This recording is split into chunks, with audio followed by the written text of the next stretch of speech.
29 मार्च को जस्टिस काजी फाइज़ ईसा साहब ने एक ऐसा फ़ैसला दिया। एक 3 रुकनी बेंच के सरबराह थे, तो एक ऐसा फ़ैसला दिया जो बाद में वक्त के साथ साथ उसके ऊपर एक तनाज़ा खड़ा होता चला गया और बिलाखिर वो चीफ़ जस्टिस ऑफ पाकिस्तान और जस्टिस काजी फाइज़ ईसा के दरमियान एक चपलिशी उससे पैदा हो गई। इसकी पूरी और मुकम्मल तफसीलात आपके सामने पेश हैं। और 29 मार्च को जस्टिस काजी फाइज़ ईसा साहब ने जस्टिस अमीनुद्दीन और जस्टिस शाहिद वहीद पर मुश्तमिल 3 रुकनी बेंच था, जिसने 2-1 से एक फ़ैसला दिया जिसमें उन्होंने कहा था कि 184(3) की कार्रवाई और मुकदमात रोक दिए जाएं जब तक कि आर्टिकल 191 के रूल्स नहीं बन जाते। यानी कि आज खुद नोटिस केस के बारे में है कि जब तक आज खुद नोटिस का इख्तियार चीफ जस्टिस से ख़त्म करने के बारे में रूल्स नहीं बन जाते, उस वक्त तक 184(3) की कार्रवाई को रोक दिया जाए। इस फैसले के बाद 4 अप्रैल को चीफ जस्टिस ने एक सर्कुलर के ज़रिए कहा कि 29 मार्च के हुक्म की कोई आइनी हैसियत नहीं है।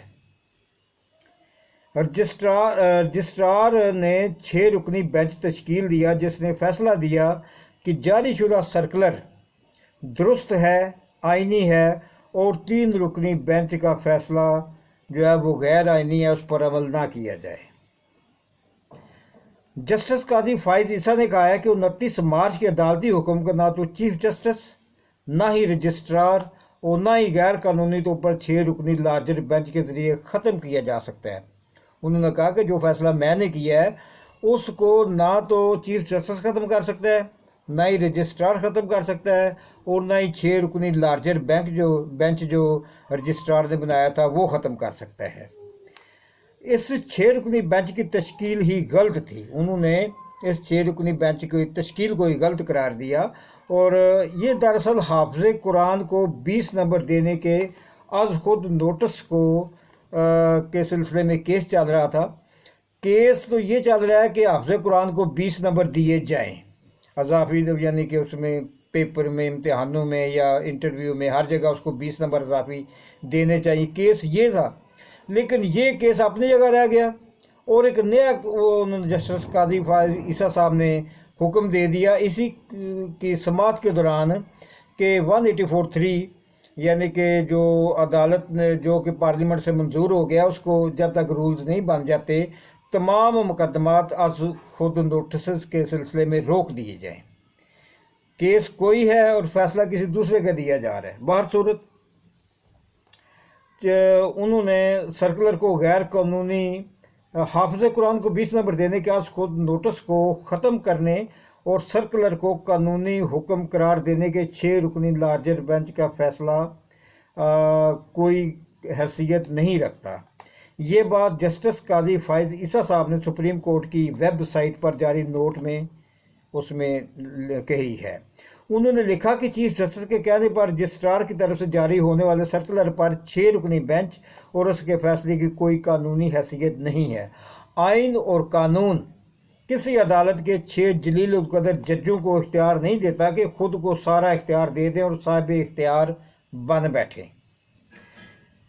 आज खुद नोटिस नंबर 4/2022 में 29 मार्च का अदालती हुक्म 4 अप्रैल का सर्कुलर मनसूख नहीं कर सकता।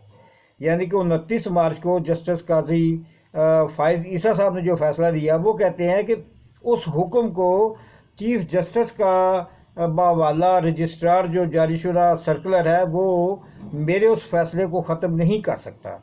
मुतकब्बराना आमरीत की धुंध में लिपटी किसी कमरे अदालत से निकलने वाले फ़ैसले आइन को बरतरफ नहीं कर सकते।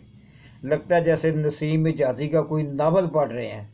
इस जुमले पर ज़रा गौर करें, क्या जुमला पूरा एक नावल या समझ लें आप। मुतकब्बराना आमरीत की धुंध में लिपटे किसी कमरे अदालत से निकलने वाले फ़ैसले आइन को बरतरफ नहीं कर सकते। सुभान अल्लाह। जस्टिस काजी फाइज़ ईसा साहब ने मज़ीद कहा कि इशरत अली वफाकी हुकूमत के मुलाज़म हैं। इशरत अली रजिस्ट्रार थे।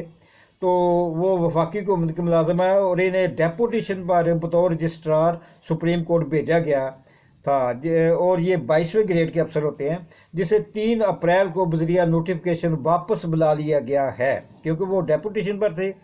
اس لیے قاضی فائز عیسیٰ کے حکم کے مطابق انہیں 3 اپریل کو اسٹیبلشمنٹ ڈویژن نے واپس بلا لیا تھا اور اسٹیبلشمنٹ ڈویژن میں رپورٹ کرنے کا کہا گیا تھا، جسے عشرت علی نے نہ مانا، بلکہ 4 اپریل کو خود کو غلط طور پر رجسٹرار ظاہر کر کے مقدمہ نمبر 4/2022 کی سماعت کے لیے نام نہاد 6 رکنی لارجر بینچ تشکیل دے دیا۔ اس بینچ نے جسٹس قاضی فائز عیسیٰ کے فیصلے کو سیٹ اسائڈ کر دیا، یعنی کہ اس کو ختم کر دیا۔ 4 اپریل کو چیف جسٹس عمر عطا بندیال صاحب نے جسٹس قاضی کے اس فیصلے کو کہ جب تک از خود نوٹس کیس کا فیصلہ نہیں آ جاتا اس سے متعلقہ تمام کیسز روک دیے جائیں کے بارے میں کہا کہ اس 3 رکنی بینچ کی کوئی قانونی اور آئینی حیثیت نہیں ہے۔ 29 مارچ کو جو 3 رکنی بینچ جسٹس قاضی فائز عیسیٰ صاحب کی سربراہی میں بیٹھا، اس بینچ کی کوئی قانونی اور آئینی حیثیت نہیں ہے، چیف جسٹس صاحب یہ کہہ رہے ہیں۔ چیف جسٹس صاحب نے اس کے ذریعے 2 کام کیے۔ ایک تو یہ کہ جسٹس قاضی فائز عیسیٰ کے 3 رکنی بینچ کا فیصلہ کہ از خود نوٹس سے متعلقہ تمام پروسیڈنگز اور احکام ان کو روک دیا جائے۔ ایک تو انہوں نے اس فیصلے کو مسترد کر دیا، اور دوسری بات یہ کہ رجسٹرار عشرت علی جس کو واپس بلا لیا گیا تھا اس کو اپنے پاس ہی رہنے اور سپریم کورٹ میں ہی ڈیوٹی کرنے کا حکم دے دیا۔ تو یہ مکمل طور پر یعنی کہ ساری داستان ہے، جس میں جگہ جگہ یعنی کہ جسٹس قاضی فائز عیسیٰ صاحب جو ہیں وہ چیف جسٹس ٹکرانے کی کوشش کرتے ہیں، بلکہ ایک دفعہ تو وہ کہہ دیتے ہیں کہ میرا یہ جو حکم ہے اس کو چیف جسٹس بھی ختم نہیں کر سکتے، اس کو نہ ہی رجسٹرار ختم کر سکتا ہے، نہ ہی چیف جسٹس ختم کر سکتے ہیں، اور نہ ہی 6 رکنی لارجر بینچ جو ہے وہ ختم کر سکتا ہے۔ 3 تاریخ کو دراصل یہ جو رجسٹرار تھا اس کی جو ڈیپوٹیشن پر آئے ہوئے تھے اس کو واپس اسٹیبلشمنٹ ڈویژن میں بھیجنے کے آرڈر جاری ہو چکے تھے، لیکن اس کو روک لیا گیا اور اس نے پھر 4 تاریخ کو 6 رکنی لارجر بینچ بنایا جس نے جسٹس قاضی فائز عیسیٰ کے فیصلے کو ختم کر دیا اور کہا کہ یہ غیر آئینی اور غیر قانونی حکم ہے، لہذا اس کو ختم کیا جاتا ہے۔